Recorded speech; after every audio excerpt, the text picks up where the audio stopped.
ainda que eu fale a língua dos homens e dos anjos, se não tiver amor, serei como bronze que soa, ou como símbolo que retine. Ainda que eu tenha o dom de profetizar e conheça todos os mistérios e toda a ciência, ainda que eu tenha tamanha fé ao ponto de transportar montes, se eu não tiver amor, nada serei. E ainda que eu distribua todos os meus bens entre pobres, e ainda que eu entregue o meu próprio corpo para ser queimado, se eu não tiver amor, isso nada me adiantará. Amém? Palavra do Senhor. Me aposto da oração da Flávia, do Dudu, no final da ministração, e que essa palavra ela penetre em nossos corações, não de forma agressiva, mas como uma brisa suave, e que o Espírito Santo possa converter aquilo que o pastor não consiga atingir. Amém, gente? O tema do sermão, Thales, é ainda que eu fale. O tema da pregação dessa noite é muito curtinho. Diga comigo, ainda que eu fale. Quem aqui já teve a experiência de aconselhar, falar, e a coisa, e a pessoa, ou a situação não levar em consideração e continuar ou sofrendo, ou errando, ou caindo? Alguém já teve essa experiência? Hein? Difícil é não ser assim. Eu sou um professor que eu não fico feliz com nota baixa. Eu aprendi enquanto dei aula no colégio militar que existe uma curva chamada curva de Gauss. Quem já ouviu falar? Que é uma curva que mostra a realidade quando um percentual de pessoas é submetido a uma avaliação. Quando aquilo é fiel, Marcelo. Quando houve efetiva comunicação entre quem ministra e quem recebe. Eu vou falar números concretos, tá bom? Mas essa curva avalia assim, em 100 pessoas recebendo uma aula.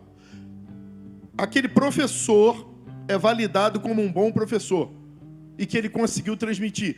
Quando de 65% a 80% conseguem boas notas.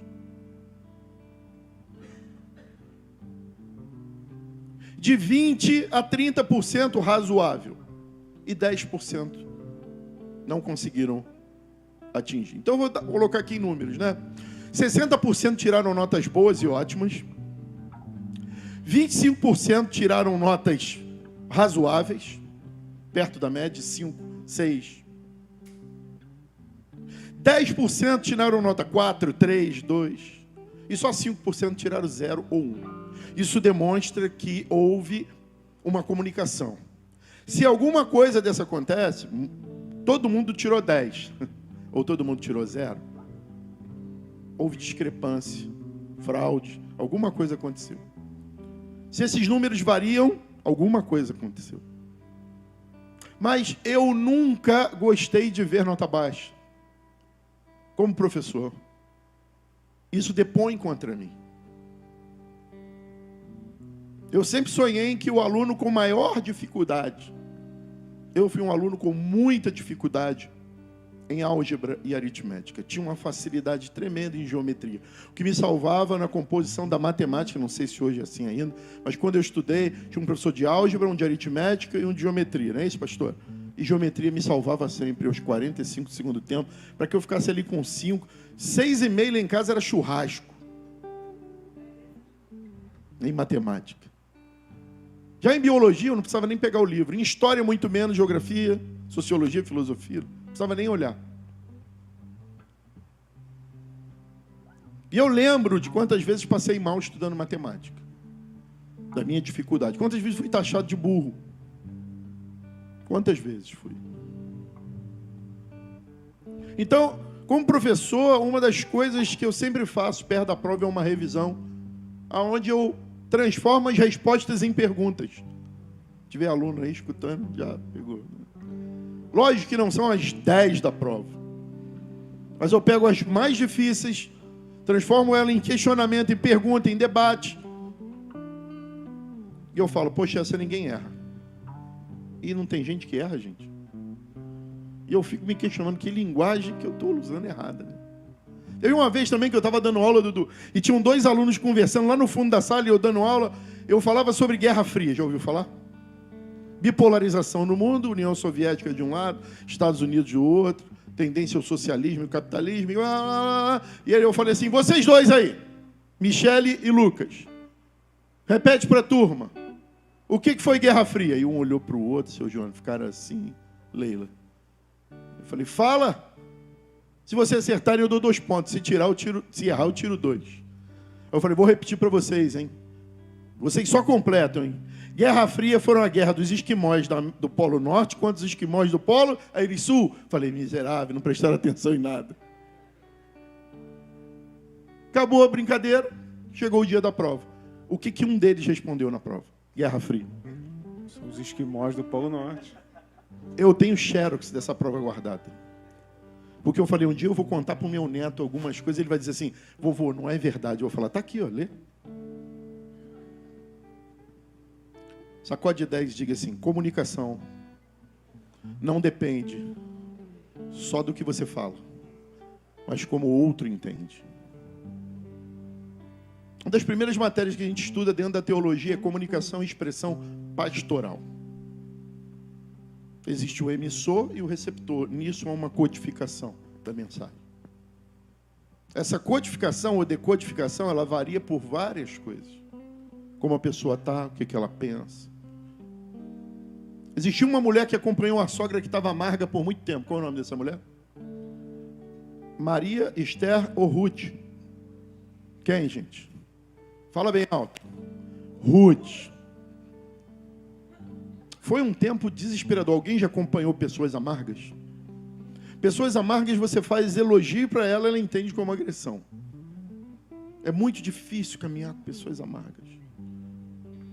E não era filha, era nora, era sogra. Mas de fato, Noemi só volta a ser Noemi, só deixa de ser Mara, só volta a ser doce, deixa de ser amarga, quando a decodificação dela muda. O que acontece? Nasce um neto. Nasceu um neto. Tem coisas que precisam acontecer na vida das pessoas, inesperadas, para que a nossa mensagem chegue até elas. Levante sua mão. Cada um de nós tem esse decodificador para cada vida que está amarga, que está longe. Chama-se cruz. Quantas vezes você não cantou? Sim, eu amo a mensagem da cruz. Esse hino reflete algo que Jesus disse: todo aquele que não toma a sua cruz e me segue, não é digno de mim. Jesus não estava falando, Thales, dos teus problemas, ele não estava falando. Já vi gente muito boa pregando sobre isso. Jesus não estava falando, Rodrigo, das tuas dores, das tuas frustrações, das tristezas da vida, das perdas, dos percalços. Jesus não estava falando das decepções. Jesus estava falando de ministério. A cruz para Jesus não foi uma opção, foi um ministério. Enquanto homem, Jesus, enquanto homem, 100% Deus, desafiou a física. Duas naturezas ocupando o mesmo espaço. Em um homem, 100% Deus, em uma só pessoa. Ele chorou por causa da cruz. Ele sentiu dor. Ele precisou de ajuda.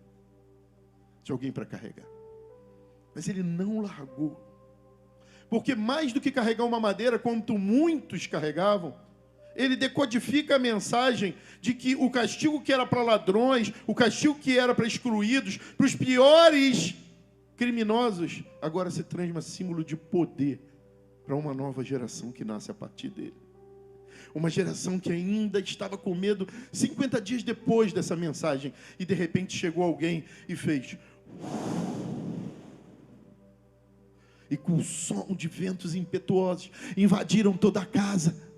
E línguas como de fogo. E eles saíram dali para nunca mais viverem o arremedo de vida que eles viviam. Sacode 10 e diga: foi verdade. Algo aconteceu. Thales, algo aconteceu para esse homem, cheio de poder, cheio de grana, cheio de reputação, cheio de amigos no poder, largasse o governo, largasse as amizades influentes e disse: daqui para frente eu não persigo mais, eu faço parte daqueles que é perseguido. Marcelo, aconteceu, foi verdade. Esse cara escolheu perder a cabeça por isso. Ninguém faria isso se fosse mentira, Fabi. E ele escolheu, porque ele entendeu algo tremendo. Que um homem cheio de amor, e que vai morrer depois, velhinho, lá em Pátimos, que sofreu bastante, que teve revelações, ele narra sobre o que Jesus disse nos últimos momentos. Vem comigo para João 13. Depois de Jesus lavar os pés dos discípulos, ele já estava anunciando quem era o traidor. Ele já sabia, seu Jonas dizia o que ia acontecer, Michele. Ele já sabia, Marta, Marcinha, que ia para a cruz. Ele já sabia, não tinha mais jeito para ele. Ele fala a última coisa para esses homens no versículo de número 35 do capítulo 13. João, Evangelho de João, capítulo 13, versículo de número 35.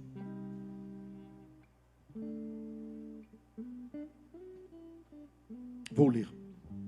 Nisto, todos conhecerão. Conhecerão aqui, gente, acompanha na tela. Está em que termo verbal? Futuro de quê? Pretérito? Futuro do presente. Foi por isso que todo mundo pensou que Jesus ia voltar uma semana, um mês. Porque ele estava anunciando algo muito próximo. E nisto todos conhecerão. Que vocês são meus discípulos. Aí tem uma condição aí. Muito pequenininha essa condição. Isso que é importante, Julie, Lucas, quem mais? Duda. Entender de análise sintática do português. O se está ali para gerar uma dúvida. Para dizer que se não cumprir algo, não vai acontecer. Na Bíblia, Duda, isso se chama de princípio. Há princípios demais na palavra. E eles sempre ligados com uma conjunção ou com algo que denota condição. E o se está explicando isso. Tiveres amor um pelos outros. Não tem como eu ser apaixonado pelo pastor Ulisses e não gostar da Leila. Não tem como eu amar a dona Vera e não gostar da dona Zizi. Não tem como eu ser doido de amor pelo Thales e não gostar da Lene. Não é uma opção. Eu só sou discípulo se eu amo. O problema é que a gente confunde amar com gostar. Eu amo a minha esposa. Alguém tem dúvida disso? Do quanto eu amo a minha esposa? Eu só a amo menos que um ser nessa vida. Hoje é o Espírito Santo, que figura uma das pessoas de Deus. Eu já disse para ela, nunca me coloquem entre a cruz do Espírito Santo e você. Você vai perder. Eu falei isso para ela antes dela ser pastora, antes dela pensar em falar do Evangelho. Assim que eu a conheci, assim que eu peguei firmeza, falei: Ulisses, agora eu estou mandando na casa. Antes eu fiquei quietinho para ganhar o eleitorado, né, dona Márcia? Depois que eu ganhei o voto, eu falei: agora eu posso falar, né, Marcelo? Agora, condição. E ela me chamava de Bíblia, gente. Eu falava: Bíblia é um livro. Não, tu é Bíblia? Eu falei: não, Bíblia é um livro. Mas eu amo essa mulher incondicionalmente. Sofreria muito se ela me deixasse, mas nunca deixaria de amá-la. Mas eu não gosto de tudo que ela faz, não. Uma das coisas que eu não gosto que ela faça é pavê. Né, Lucas? E Tiago? Fala aí do pavê, Tiago. É porque minha avó fazia todos os anos. Todos os anos minha avó fazia um pavê. Desde que minha avó faleceu, a gente tem um concurso de pavê lá em casa para tentar fazer um pavê igual a minha avó. Só que minha mãe, desde então, nunca acertou um pavê. Nunca acertou um pavê. Vira coalhada, vira vira qualquer manteiga, vira qualquer coisa, menos um pavê. Então é uma dificuldade lá em casa todo ano. Aí minha mãe sai chorando, meu pai sai chorando, porque lembra da minha avó. Aí minha mãe sai chorando porque errou o pavê. Esse ano a Vitória e a Carla vão tentar. Amar não significa gostar e concordar com tudo, irmãos. Por isso que Jesus diz: amai os vossos inimigos. Você não concorda, você não gosta do que eles fazem. Você tem que amar. É a mesma coisa que perdoar 70 vezes 7. Você pode pegar essa taça aqui, o Marcelo pegou com raiva, jogou no chão e quebrou. Eu vou botar essa taça aqui quebrada, a parte quebrada, e encaixar. Estávamos nós dois bebendo água e de repente ele deu esse excesso de raiva e jogou no chão. Eu falei que o Botafogo era melhor, ele falou que era o Fluminense, Flamengo, né? Flamengo, e de repente aconteceu isso. Eu perdoei ele, mas quando é que a gente vai tomar água nessa taça de novo, gente? Nunca mais. Às vezes a gente confunde o que Deus está falando. Quando Jesus falou que os seus discípulos serão conhecidos porque amam uns aos outros, esse amor está linkado à cruz, que está linkado a uma coisa chamada compromisso de redenção.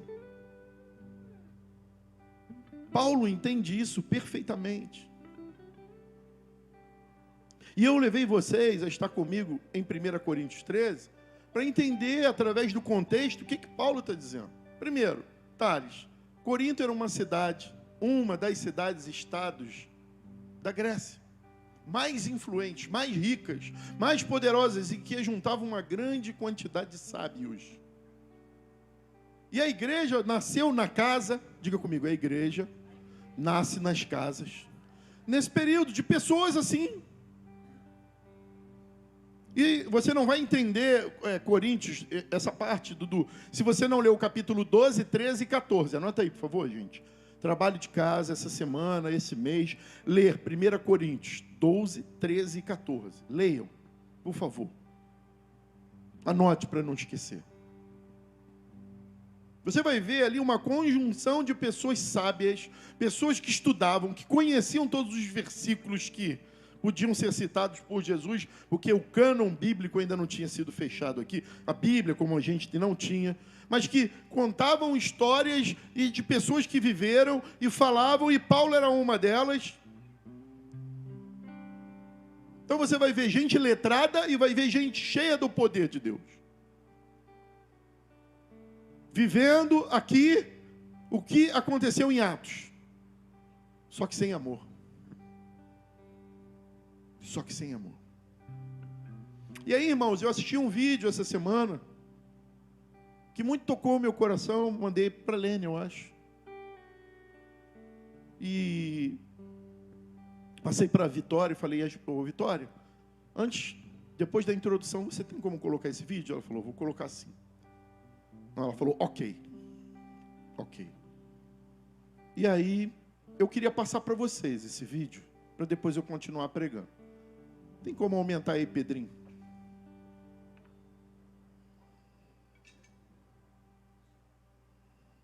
É curtinho, tá bom?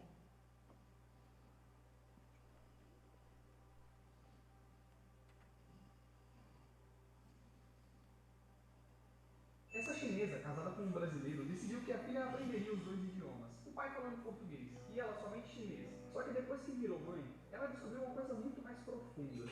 Eu não tenho dificuldade de falar em chinês com ela, porém eu descobri que eu tenho dificuldade de ser carinhosa em chinês. Que eu não sei como demonstrar meu sentimento em chinês com ela. Porque na minha cultura, na China, os pais, especialmente nos tempos mais antigos, no meu tempo, eu digo isso é o meu tempo antigo, os pais antigos não demonstram o amor deles com o filho em palavras. Por exemplo, eu nunca escutei "eu te amo" dentro da minha casa, nem com gestos. Tipo, não tem abraço, não tem beijo. Claro que deve ter exceção, mas a grande maioria é bem assim mesmo. Também nunca tive convivência com bebês, eu também nunca tive pet quando eu era pequena. Então eu aprendi a ser carinhosa, assim, em palavras ou gestos, aqui no Brasil, com o Odé e com a nossa coelhinha, a Nabi. Então, para mim, é muito mais difícil eu ser carinhosa, amorosa com minha filha em chinês. Eu me sinto mais à vontade de falar tudo isso em português com ela. Embora a nossa ideia inicial era eu não falar nada em português com ela. Mas, estou tendo esse desafio, eu preciso me acostumar, me achar um jeito de me expressar com ela em chinês e desbloquear. É meio triste esse fato de um chinês não saber se expressar o seu amor, mas é o que acontece, infelizmente. Então é isso, torce por mim, gente. Louvado a Deus, né? Pelo povo latino, pelo povo caliente, pelo Brasil. Eu já viajei, gente, só não pisei na Oceania, nesse mundo, né? Não me tenho vontade também de ir à Oceania, né? Mas os continentes aí, eu já pisei nesses continentes. E já fui avisado, junto com a pastora, pastor, eu estou preocupado, porque o senhor agarra e beija todo mundo. Não faça isso aqui, não é isso, amor? Falei, tá bom, vou tentar. Bota meus braços para trás e amarra. Eu acabei beijando taxista, abraçando, e acho que foi educadamente, me trataram bem, né? Mas, assim, nós temos essa cultura, o brasileiro, sobretudo, né? Nós temos esse... Se você tiver uma experiência de encontrar aí com um estrangeiro, por exemplo, cheguei na Inglaterra, fui... Ô, meu amigo, ele fez assim, e dei a mão. Aí eu falei, que cara grosso. Né? Aí ele olhou para mim e fez assim, ó. Ele estava gripado. Né? Ele estava gripado, então ele estendeu a mão. Depois veio com álcool, bem antes dessa história aí da situação que deixou todo mundo preso em casa, que se eu falar pode cair a live. São culturas, são maneiras de ser. Mas, de fato, nós, bate no peito aí, nós, cristãos, seja chinês, brasileiro, seja turco, nós temos um referencial que a gente não vai ter como caminhar com a nossa casa. Essa senhora, não sei se você entendeu, ela casou com um brasileiro e eles falaram, vamos criar nossa filha bilíngue, vamos. Então, eu só falo chinês, você só fala português. Só que na língua dela não há palavras, ela não foi educada, e a língua, olha para onde a gente pode estar caminhando, né? É uma língua onde não há muita afinidade, afeto, carinho. Então, ela precisa se expressar em português para demorar, para poder, independente do tempo, se acostumar e trazer a filha dela para perto dela.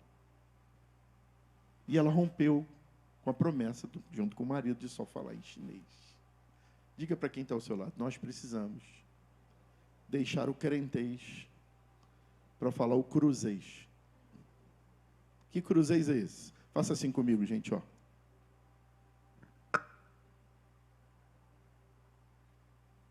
Aponta para o alto e aponta para o lado. Jesus deixou isso muito claro. Diga comigo assim, ó, paixão. Compaixão. A cruz fala sobre isso. Eu só vou falar bem essa língua. Eu só vou conseguir deixar a língua de homens e de anjos. Não é eu me expressando aqui perfeitamente. Nossa, como ele sabe teologia. Nossa, como ele de fato sabe história. Nossa, como o meu pastor é consagrado, fala em línguas, põe a mão, as pessoas são curadas. A gente só vai ter efetivamente o reconhecimento diante de Deus como discípulos se amarmos uns aos outros. É o que Paulo está dizendo, não sou eu. E o que Jesus disse lá atrás. Serão conhecidos como meus discípulos quando amar uns aos outros. E Paulo está dizendo, ainda que eu fale, ainda que eu conheça toda a ciência. O versículo 2 diz isso. Ainda que eu tenha dom de profetizar e conhecer todos os mistérios da ciência. Ainda que eu tenha uma fé gigante, ao ponto de transportar, ou seja, sinais, maravilhas, conhecimento, ser doutor em teologia. Se eu não tiver amor, Fabi, diz que nada serei. Olha, doutor, hein? Doutor, hein? Olha, se eu não tiver amor, diante de Deus, diante dos homens, não. Se é uma das coisas que o homem corre atrás, são de ídolos. Não é verdade? O homem sempre correu atrás de ídolos. Ele viu o sol, não sabia explicar o que era, ídolo. Ele viu a lua, não sabia explicar, ídolo. Ele viu o mar, ídolo, ídolo. Deram todo o planeta para ídolos. O mar é para uma aí, rainha do mar, as estrelas é para outro, a lua é para outro, né? Que mata dragão, não posso estar falando muito, hoje a gente está proibido, né? Não que é proibido, tenha medo de acontecer alguma coisa, de tirarem a live do ar mesmo. O pastor conversando comigo essa semana, ele foi falar uma palavra com relação à doença que nós passamos, que deixou a gente em casa, caiu da igreja dele. Não sei como é que faz isso ao vivo. Alguém denuncia isso, Pedro? Como é que acontece isso? Alguém sabe explicar? A que ponto nós estamos chegando? Aí, filho, algoritmo. Todo mundo joga culpa nesse cara, né, Tiago? Acho que tem a palavra aparece e identifique, né? Mas vocês estão entendendo o que eu estou falando, gente? O mar para uns, a lua para outro. Sabe o que a palavra diz? Diz o Senhor, toda a terra pertence a mim. Tudo pertence a Ele.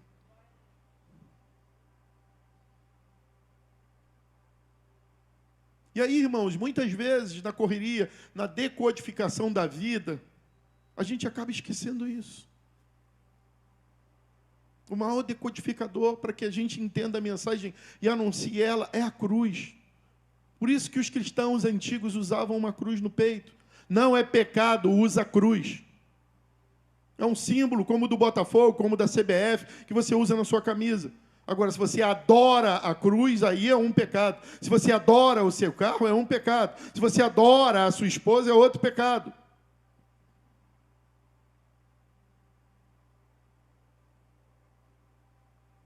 Mas, de fato, Paulo está apontando o que ele entendeu em Cristo. Que o amor é o único sentimento eterno. Tanto que ele diz, e agora?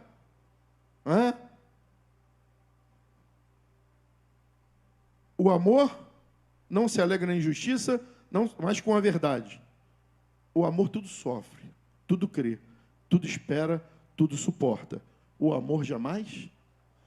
Apesar de muitos pastores como eu usar esse texto para casamento, isso aqui está falando da cruz.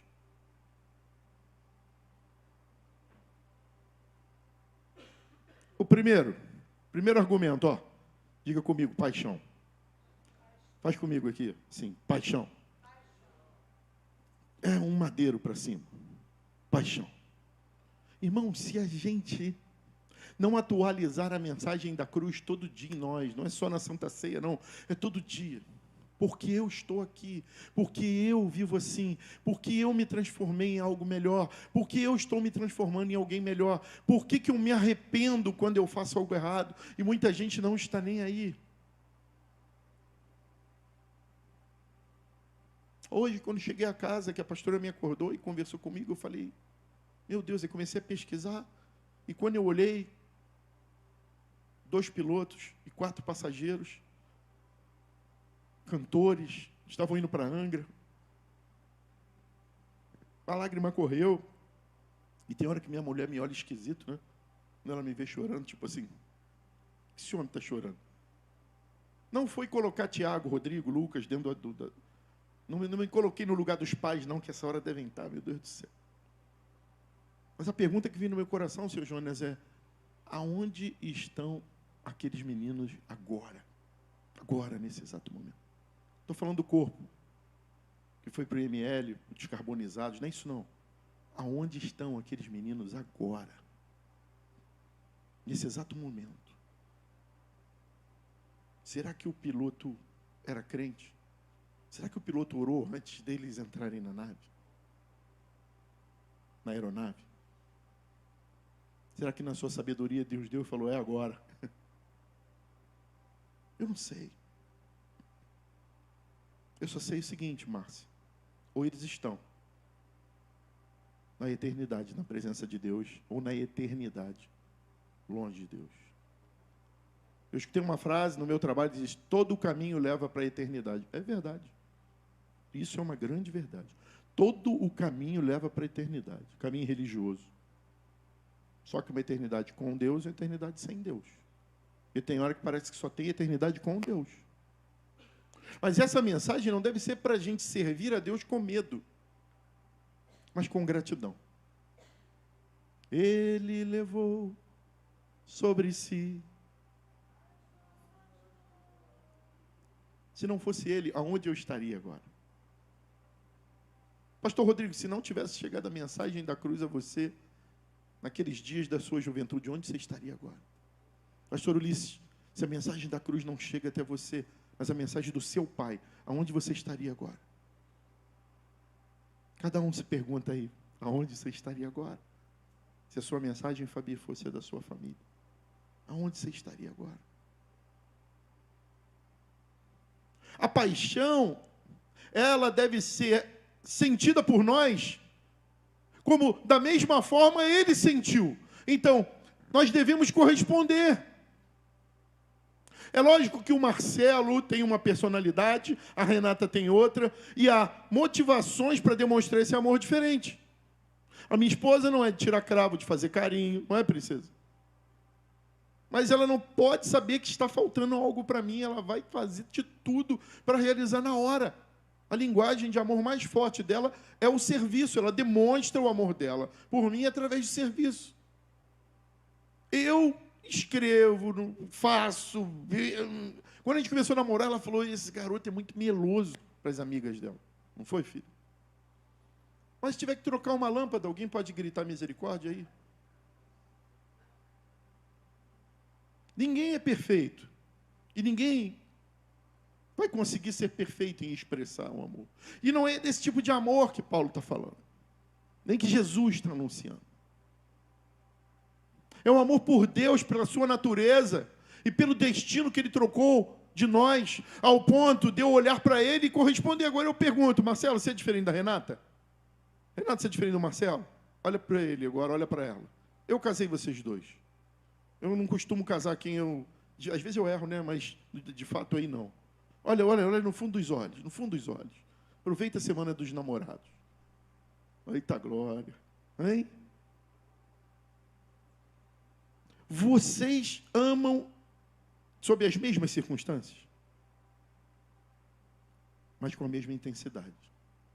Agora eu pergunto, Renata, quanto mais o amor do Marcelo é demonstrado, o que te causa? Repulsa ou vontade de ser com ele também, para com ele amoroso? Ser também. Alguém aqui já recebeu amor e deu um soco? Alguém?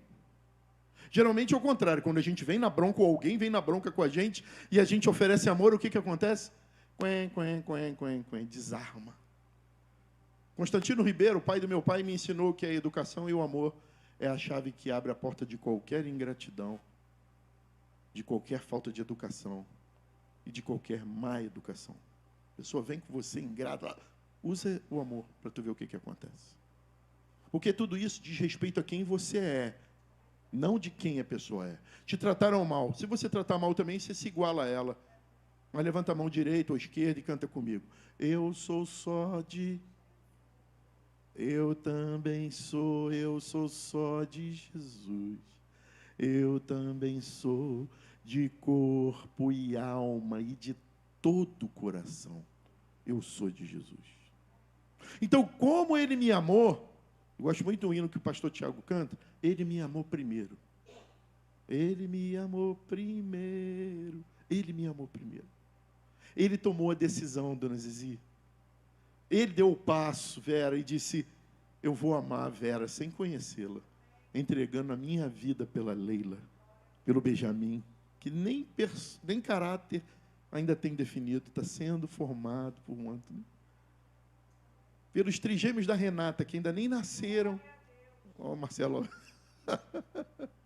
Ele já morreu. Pelos gêmeos, de repente, do pastor Rodrigo, que vai tentar de novo. Não é?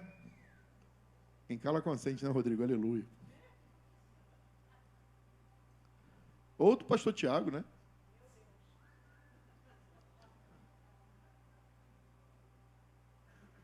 Tem tanta aí, Mara e Yasmin.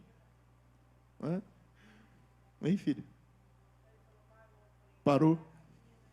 Sabe, gente? Ele deu o passo na direção da humanidade e amou primeiro. O que eu posso fazer? É amar de volta. Por que eu estou dizendo isso para vocês? Porque a igreja está virando lanchonete, shopping, a igreja está virando entretenimento, local de se realizar pessoalmente, local de encontro. Agora tem a última, seu Jonas. São um casal daqueles dias dizendo para uma igreja maior, porque lá ele vai fazer network. Eu falei, que é isso? Só que eu lembro de um canal que Tiago assistia, de televisão, de desenho infantil, network. Eu falei, Arthur, aí eu falei, será que tem a ver com televisão? Foram fazer televisão? Aí me explicaram que network é o seguinte, como eles estão montando um negócio, eles saíram dessa igreja com poucas pessoas para uma maior, para que lá eles tivessem condições de vender mais. E aí falou, só que uma coisa, a gente quer que o senhor e a pastora continue pastoreando a gente. Eu falei, é impossível.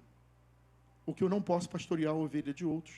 Vocês serão recebidos lá, e lá terá um pastor para vocês. Vocês estão entendendo o que a igreja está virando? E, de fato, a igreja não foi gerada para isso, porque a igreja não é templo, a igreja não é essa estrutura, a igreja não é púlpito, não é gravata, não é terno, não é microfone, não é bateria. Bate no peito, diz, a igreja sou eu. O que a gente faz aqui no domingo? Busca inspiração, rever o outro, ó, com bom e suave que os irmãos vivem em união. A gente se apoia, o problema do outro é motivo para orar, a vitória do outro é motivo para comemorar, e assim a gente vai vivendo até o dia que Jesus chamar ou voltar. É isso, é simples.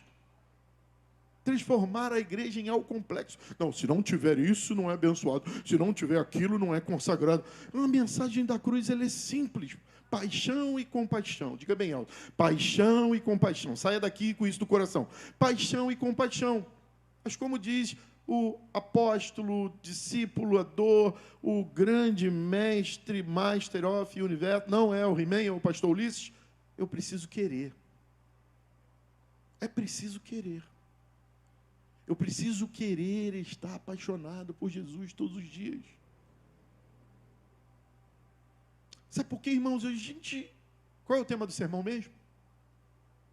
Ainda que eu fale, ainda que o pastor Rodrigo, pastor Ulisses, pastor Tiago, pastor Lucas, vamos fazer da nossa igreja uma igreja de pessoas com células, pessoas que amem, que cuidem dos outros, que tragam pessoas aqui, que se você hoje trouxesse mais um, quantos seriam nesse lugar? Qual a bênção seria maior? Ainda que eu fale.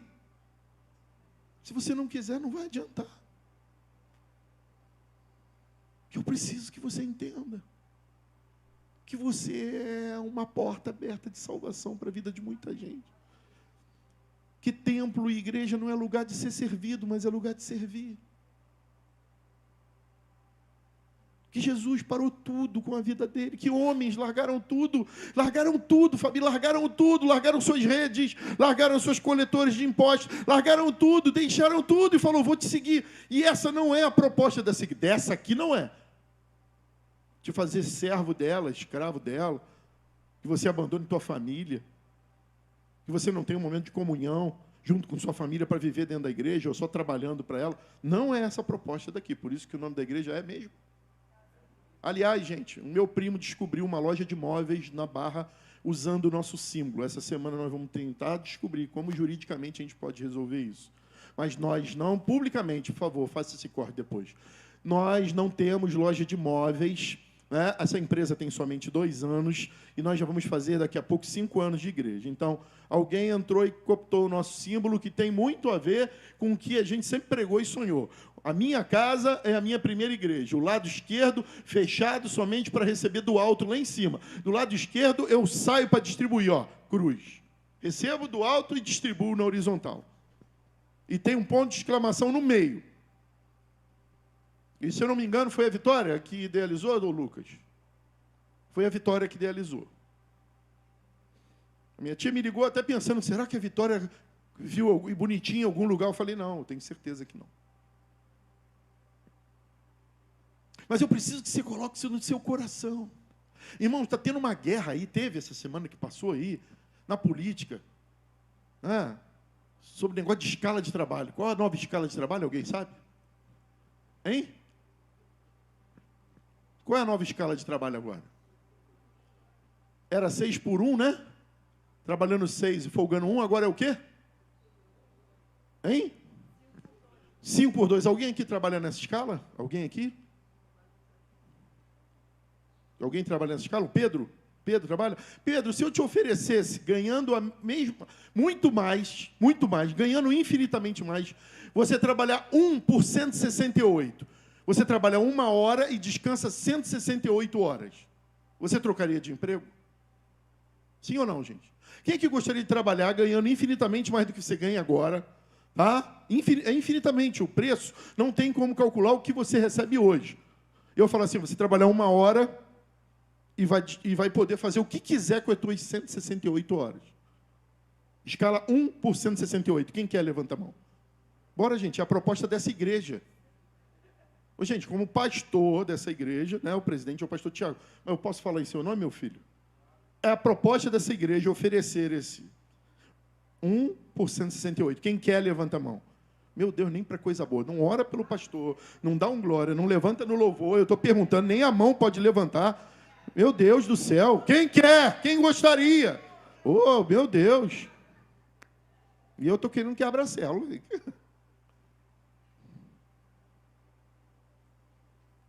Marcelo, você é bom de matemática? Quem é bom de matemática aqui? Quanto que é 7 vezes 24? Alguém sabe? 7 vezes 24, quanto é que dá? É isso aí, 168, então não errei não.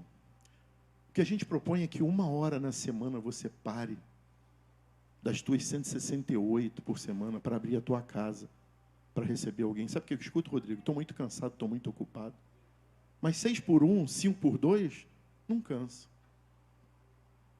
Entendeu o que eu estou falando? A gente precisa colocar no nosso coração essa paixão que me faz revelar verdades. Irmãos, eu estou aqui para bater em igreja, eu não estou aqui para apontar dedo em risto, eu estou aqui para falar a verdade da palavra para vocês. Quantos recebem isso com amor de mim? Por favor. Irmão, se parar de entrar gente, parou. Se fechar, fechou. Se tiver que voltar para o hotel, para a minha varanda, amém. Eu não vivo de igreja, eu não sou empresário da fé, não estou pensando nem em reproduzir, não sei meus filhos, pastor Rodrigo, pastor Luiz, depois que eu morrer, se vocês quiserem abrir congregação, mas eu não tenho coração nisso, porque eu saí de uma instituição maravilhosa, que me amparou meu bisavô, Igreja Metodista do Brasil, para ser Igreja Metodista Casa e Vida. Por quê? Porque eu queria minha família no altar. Que mentiroso sou eu, se agora eu mando Tiago para Campo Grande, Lucas para Madureira, Rodrigo para Jacarepaguá. Não, eu casei para ter a minha família no... Perdão, eu casei com a Casa e Vida para ter a minha família no altar. É simples, é verdade, é transparência, não é ganância. Ah, o senhor veio do hotel com 130, agora tem 80. Amém. O dia que não conseguir aluguel, eu vou conversar com o dono, falar, meu filho, eu não consigo mais pagar, vou te devolver o templo, eu vou voltar para o hotel. Quem quiser, volta. Se não quiser, não volta. O que eu não posso é deixar de pregar a mensagem da cruz. Quantos recebem isso com carinho, por favor? E a verdade é que sem paixão nós não vamos viver a codificação, a mensagem daquilo que temos que viver. Eu preciso estar apaixonado por Jesus. Eu tenho que acordar apaixonado por Jesus. Quer ver uma coisa, Ulisses? Você namorou a Vera, você trabalhava numa escala dura, não é isso? Quantas vezes na madrugada, tal e tudo, e efetivamente aquilo que você trabalhava, que todos aqui sabem, mas não vou falar publicamente, você estava esgotado, cansado, estressado de coisas que você viu no teu trabalho na rua, mas quando falava assim, hoje é dia de ver a Vera, como é que tu ficava, Ulisses? Fala bem alto aí. Eita. Alguma coisa te impedia? Hein, filho? Eu lembro que você me contou que a primeira vez que foi encontrar com a Vera, ela levou uma filha, não é isso? Te apresentou uma filha? Quem foi, filho? Foi a Mônica, né? Aí, pô, beleza. Aí depois, cada culto... Desculpa eu estar falando da particularidade, mas não tem como eu pregar sem falar isso, vai. Há uma filha e há um filho. E depois você viu que era Vera e mais quantos?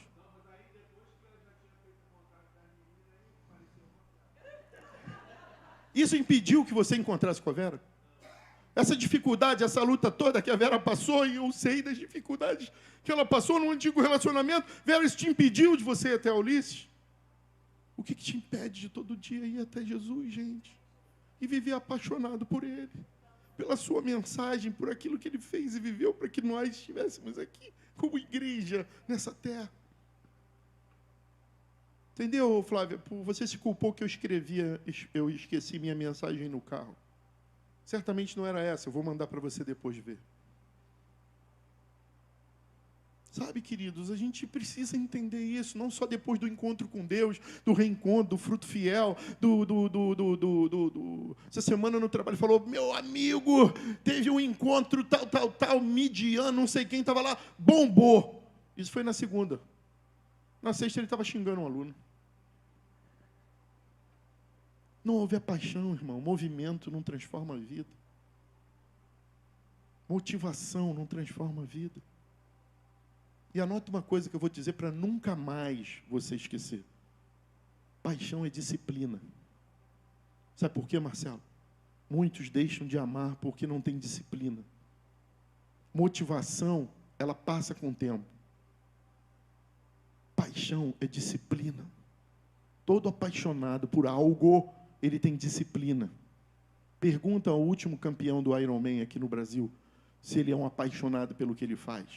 Se o Ayrton Senna estivesse vivo, perguntaríamos a ele se ele era apaixonado por automobilismo. Pergunta a Zico, a Pelé não dá mais, né? Se ele foi um apaixonado pelo futebol e o que manteve ele apaixonado. Pergunta a Ronaldinho, com o joelho, que sofreu eu sofri o mesmo acidente que ele. Pergunta o que ele fez para ele voltar a jogar.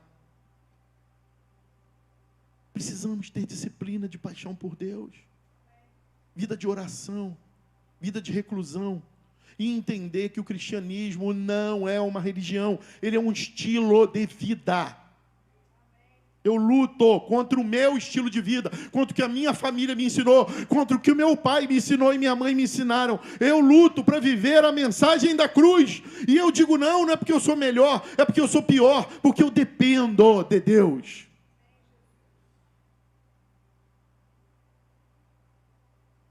Aquela mãe chinesa mudou a maneira de ser, rompeu com o seu acordo com o seu marido, para poder fazer com que a filha fosse amada. Pessoas estão à nossa volta, e aí eu vou para o segundo argumento, qual é? O primeiro é paixão por Deus e por sua mensagem. O segundo é compaixão por aqueles que estão à nossa volta e os que não estão, mas estão indo com passos largos para o inferno. Eu preciso ter compaixão. Quem já queimou a ponta do dedo? Quem já queimou fritando bolinho? Quem já se queimou com alguma coisa? Levanta a mão e diga bem alto, misericórdia. Imagina o fogo do inferno. O que acontece no inferno? Quem aqui já viveu algo muito duro na vida ao ponto de pensar, estou vivendo um inferno? Levanta a mão, só eu ou mais alguém? Não chega a 1/1000 daquilo que é inferno. Por que o senhor diz isso, pastor? O senhor não sabe o que eu passei? Porque você ainda tinha Deus. O inferno é um lugar que realmente ninguém precisa ser ateu. Porque lá eles sabem que Deus existe por causa da falta dele.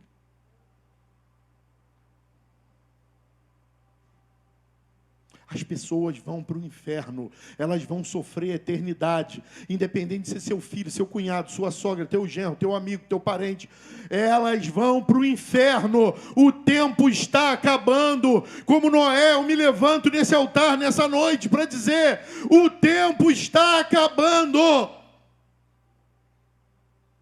Jesus vai voltar. O cordeiro vem como leão. E eu posso ficar, porque quem muito é dado, completa. Mas eu vou fazer de tudo para salvar muitos. A mensagem do meu Cristo apaixonante, Mara, é que na dor ele não pensou nos escravos, na dor ele não pensou nos traidores, ele ficou, eu sou apaixonado, ele conseguiu deixar todo de lado e dizer, ainda hoje estarás comigo no paraíso. Até ali o meu Jesus salvou. Paixão e compaixão, paixão e compaixão, paixão e compaixão. E a gente escuta pessoas reclamando da vida e a gente cala porque não quer se meter. É a escala 1 por 168, irmãos. Declara uma palavra, diz no final, eu preciso orar por você. Não foi à toa que você disse isso. Você está dizendo isso para que o meu Deus se manifeste na tua vida. É assim que somos igreja. Não é sentado assistindo culto dia após dia e saindo. Eu não estou recriminando ninguém, não estou dizendo que você não vai ser salvo, não é isso. Eu não estou dizendo que você não é importante, não é isso, não confunda. Um dos homens mais importantes da vida em volta de Jesus, sabe quem foi, Duda? André. Alguém já leu o Evangelho de André? Levanta a mão. Quantas vezes vocês viram André pregando? Levanta a mão, aqui, nos relatos. Mas André pelo menos trazia as pessoas. Foi ele quem falou para Pedro, e Tiago, e João. Vem que eu estava com o meu mestre, quando ele foi batizado. E o meu mestre falou para ele, eu não sou digno de amarrar as tuas sandálias. André era discípulo de João, o Batista. E levou o irmão e os 2 amigos pescadores até Jesus. E lá Jesus falou para Pedro a primeira vez, me empresta o teu barco para eu pregar. E Pedro estava com a cabeça a mil, Marcelo, sabe por quê? Ele trabalhou a noite toda. E Márcio, ele não tinha um peixe para levar para casa, para alimentar para a família, que dirá para vender, Natália. E Pedro falou, pega o barco. E eu profetizo que até 2030 nós vamos estar lá nesse lugar, lá na Galileia, lá no Mar da Galileia. Nós vamos lá, nós vamos pela última vez, eu estou me preparando para ir pela última vez para Israel. E ele remou para longe. E aí quando a acústica, quem já esteve num barco, o mar perto da margem, sabe o que eu vou falar? E Jesus começou a pregar, alimentar as pessoas. E depois de Pedro entregar o barco, Jesus falou, agora, vamos um pouquinho mais para fora. Joga as redes. Quem já lavou rede aqui depois da pescaria? Só eu? Só Tiago? Só Lucas? Quem depois de ter pescado, lavou, teve que lavar o buçá, tirar a isca, aquele fedor de peixe podre que pescou o dia todo? Quem lavou a rede que está cheia de galho, de ostra? Alguém já teve essa experiência? Pedro falou assim, nós somos pescadores, você é rabino. A gente pescou a noite toda, rapaz, nós não pegamos nada. Agora, com o sol na claridade, os peixes estão se escondendo. Joga a rede do lado direito do barco. Eu estou emocionado porque eu estou revendo a cena do The Chosen na minha cabeça. Pedro e Tiago gritaram, André, João, vem rápido, porque tanto peixe que o barco vai afundar. Ajuda aí! Como é que a gente quer alguma coisa na vida, irmão, se a gente não empresta o barco da minha vida primeiro? A Deus eu emprestei. Irmão Lázaro, né? Precisa emprestar. E é a paixão e a compaixão que não faz eu pensar em mim. Hoje, quando eu acordei, que eu vi tanta mensagem de todo mundo, eu pedi desculpa, eu estava envergonhado. Como é que um pastor dorme e não vem para ver as ovelhas? Que pastor é esse? E podia ser qualquer dia, né, seu Jonas? Logo no dia do pastor. Se qualquer dia acontece isso, ninguém ia anotar. Mas logo nesse dia, eu falei, é para mostrar que eu sou carnal, eu sou ruim, eu sou falho. Senhor, tu me deu uma lição de humildade para pregar à noite.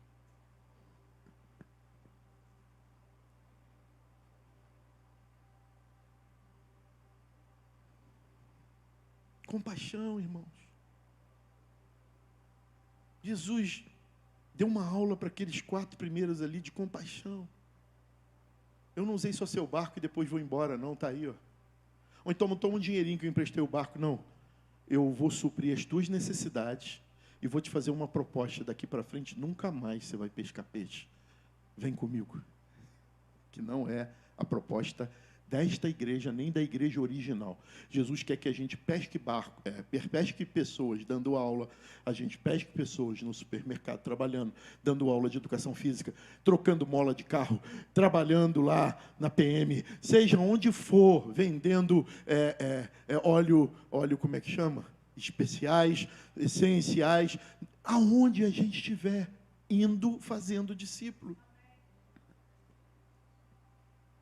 Mas o que move isso é a paixão por Deus e a compaixão pelos perdidos. O meu coração precisa arder. Eu não posso aceitar meu irmão indo para o inferno, minha irmã, meu cunhado, minha nora. E a proposta dessa igreja não é nada absurdo. A Fabi está chegando na igreja agora. Você não conhece ela, Fabi? Você vai para a casa da Márcia. Não. Se a pessoa chegar aqui e ninguém conhecer, ela vai para mim, essa ela é da pastora. Eu não vou mandar para casa de ninguém. O que eu estou pedindo é para você abraçar teu cunhado, teu genro, teu sobrinho, teu vizinho, alguém que você ama, teu colega de trabalho que está indo para o inferno. É isso que essa igreja está pedindo. Sacode 10 e diz socorro, por favor. Porque, ainda que eu fale há 4 anos, parece que não estão ouvindo. Ainda que eu fale. Pastor, o que é isso? Você está fazendo isso para encher a igreja? Está com medo porque está diminuindo o membro? Estou sim. Estou sim. Estou preocupado, sim. Mas a minha preocupação maior não é do que essa que eu quero concluir o sermão. Eu queria passar um último vídeo. Rodrigo, pode me ajudar aqui a botar som ali? Pedro está lá atrás, tadinho. Tu está mais próximo. Ou Tiago. Eu queria passar um último vídeo. Qual é a minha maior preocupação? A minha maior preocupação vai ser com você.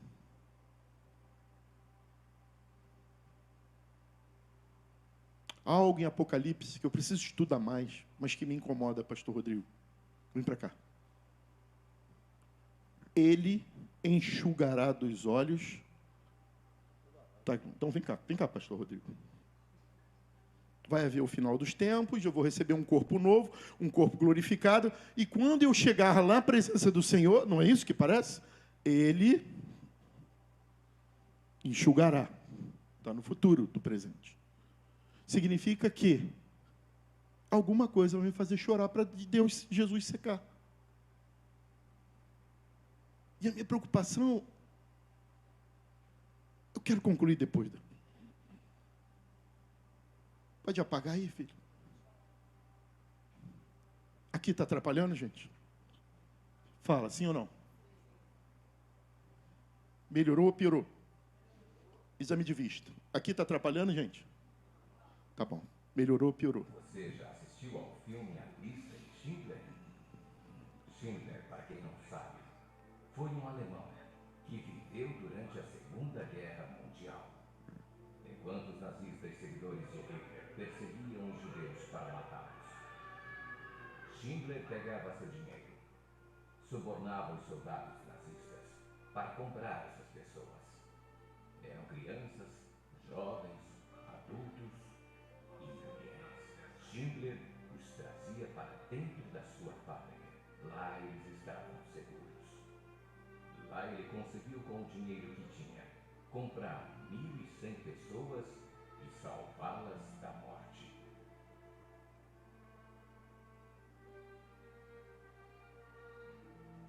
Teve uma noite que ele fez suas malas e foi em direção ao seu carro. Quando ele chegou, se apresentou a ele uma grande multidão. Eram 1.100 pessoas que ele tinha salvado dos alemães.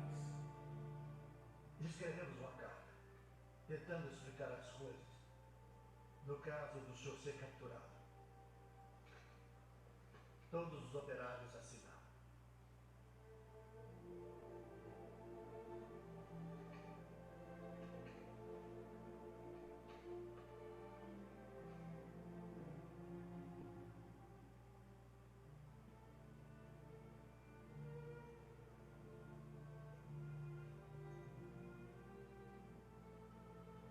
Está em hebraico, o Talmud diz: aquele que salva uma vida, salva o mundo inteiro.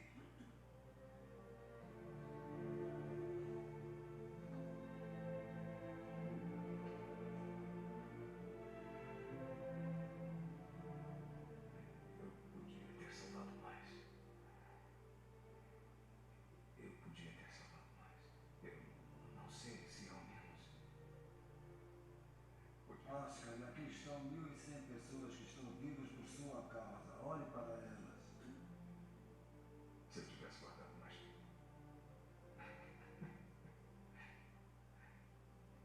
Eu não joguei tanto dinheiro fora. Rodrigo, Você não tem ideia. já está.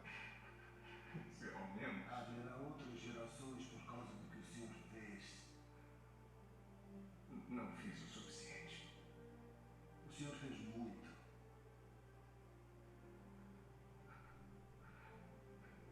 Esse carro. Eu teria comprado um carro. Por que fiquei com ele? 10 pessoas só nesse carro. 10 pessoas. 10 pessoas a mais.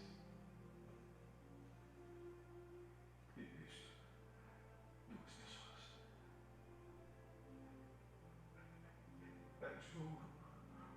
Mais 2 pessoas. Eu teria conseguido duas pessoas. Uma a mais, pelo menos. Uma pessoa. Uma pessoa externa. Por isso,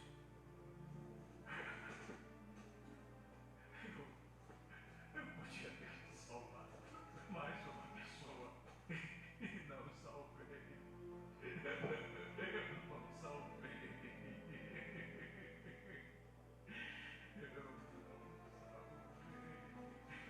E você? Qual é a sua parte? Muitas vidas estão indo para o inferno. As vidas precisam ser alcançadas. Seu cônjuge, seus pais, irmãos, amigos. O que você tem feito para alcançá-las? Quanto vale uma vida para você? Oskar Schindler investiu milhões para salvar 1.100 pessoas. Lembre-se, uma vida vale mais que o mundo inteiro. Quero concluir, fazer a conclusão mais rápida que eu já fiz na minha vida. Suficiente. Eu não vou ser idiota, ignorante ao ponto de, mais uma vez, eu quero envelhecer um vovô muito maneiro para os meus netos e para a igreja e para quem vive em volta de mim. Eu disse para a pastora e para minha sogra essa semana que eu quero ser o vovô que segura a porta. Quem tem aqui? Aquele bonequinho, aquele peso de porta, alguém tem?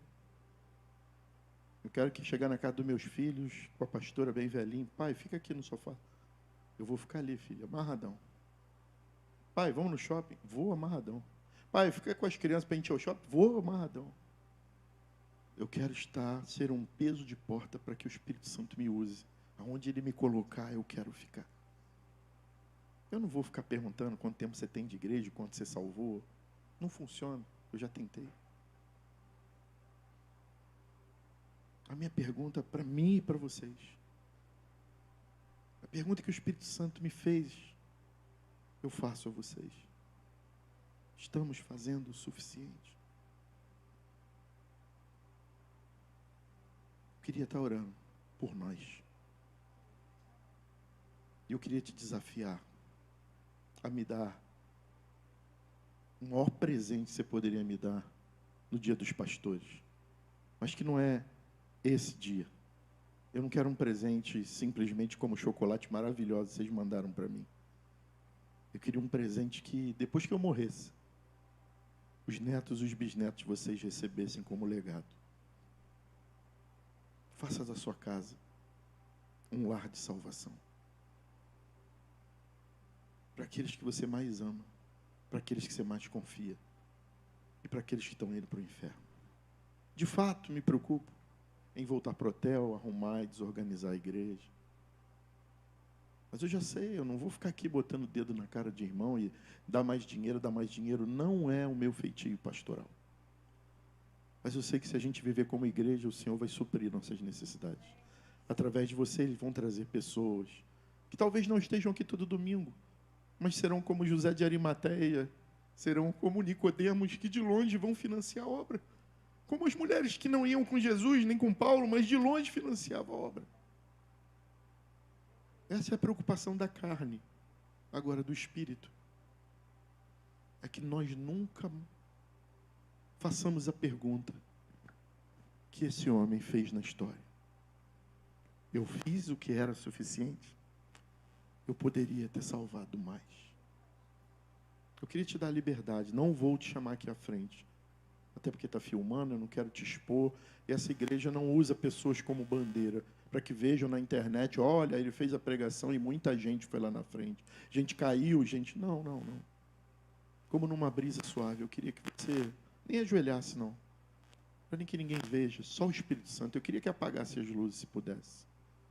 Você abaixasse sua cabeça e respondesse algumas questões. Como professor de filosofia, eu gosto de fazer pergunta. Tem alguém que eu conheço que está indo para o inferno? É a primeira pergunta. A segunda, o que eu tenho feito? Eu tenho feito o suficiente. Eu posso, na minha casa, abrir a minha casa 50 minutos, no máximo 1 hora por semana, para tentar salvar essa pessoa, ainda que seja uma só. O que eu posso fazer?